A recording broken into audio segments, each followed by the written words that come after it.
You know, not having any power or electricity fucking sucks. Alright, sorry. Just had to get that off my chest.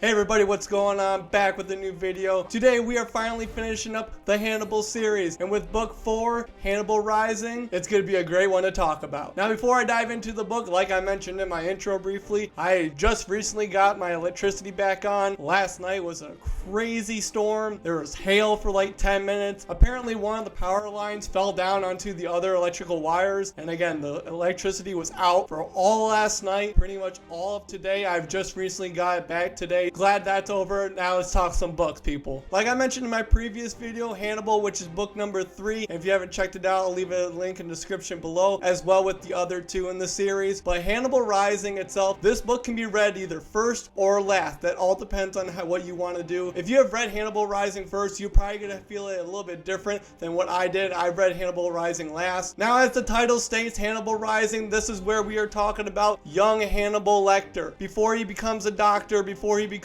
a known serial killer and a cannibal, we are diving all the way back to World War II. We start off with Hannibal Lecter and his family, especially his young sister Misha. This is where it becomes a crucial part of the story. They are in this farmhouse. They are trying to take refuge during this war. Then all of a sudden, these Knots are basically what I call Lone Rangers. They aren't really with the war. They are on their own little group. There's like 4 or 5 of them. They burst into this farmhouse and they kill and basically swipe out all of Hannibal Lecter's family. They take Hannibal's little sister Misha and they kill her as well. So all that is left is Hannibal. Now we fast forward. Hannibal is then captured by a Russian tank patrol. He is picked up and then he is put into an orphanage. Now as Hannibal is growing up through this orphanage, it is hard on him. He is not getting along with anyone. Again, he is more isolated with himself. He's getting into that mischievous behavior where he starts to become known as Hannibal Lecter. Now during this time, Hannibal is mute. He is scarred by his past and what has happened to his family, especially his little sister Misha. After the orphanage, Hannibal Lecter flees to Paris to find out that his uncle Lecter has passed away, and Hannibal Lecter moves in with his uncle's beautiful Japanese widow, Lady Murasaki. Now as Lady Murasaki shows Hannibal Lecter love, compassion,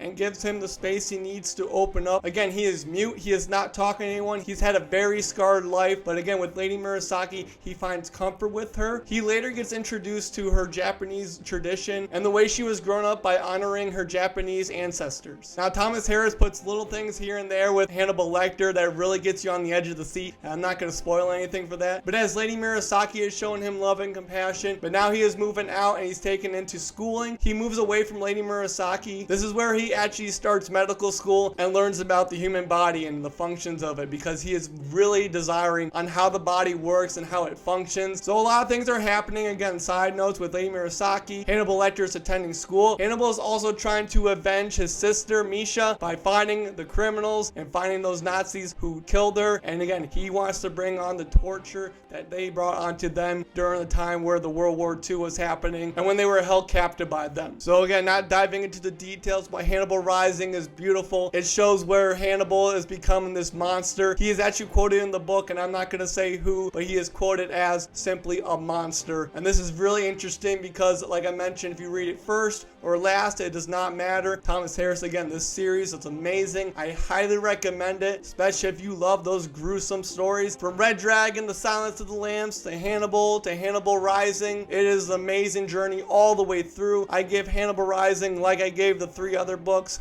5 stars. This is a great series, one of my favorite series to read, especially this year. Again, I haven't read a series in a long time. The last series I can remember reading is actually Stephen King's The Dark Tower series, which was an incredible journey all the way through, you know, solving riddles, mysteries, puzzles, all the way through. It comes in together. Like I mentioned, Thomas Harris does an amazing job, you know, twisting and turning all this stuff and combining it into one whole, so when you're finding at the end of the book, you want more, and that's how the series keeps going on until you get to, obviously, obviously the final book in the series. Comment in the comments below if you have read any of the Hannibal books. I love talking books and music with my subscribers and my viewers. Don't be afraid to share, your comments and what you think about it. I'm all ears. I always respond back. I love it. In the meantime, I've actually just churned out a whole bunch of other books. I just finished reading Brother by Anya Alborn. I hope I said that right. I just finished Frederick Bachman's book, A Man Called Oof. And right now I'm diving into The Da Vinci Code by Dan Brown. I'm all over the place right now, so I'm reading tons of books. And again, I wanted to get this series out of the way so again I can get more of music reaction videos on here as well. Keep spreading the love of my channel. I love all the subscribers that are coming to my channel. Thank you so much. And again, stay tuned for all the rest of the fun, my friends. And like I always say, my friends, please read your book cover to cover. We'll see y'all later.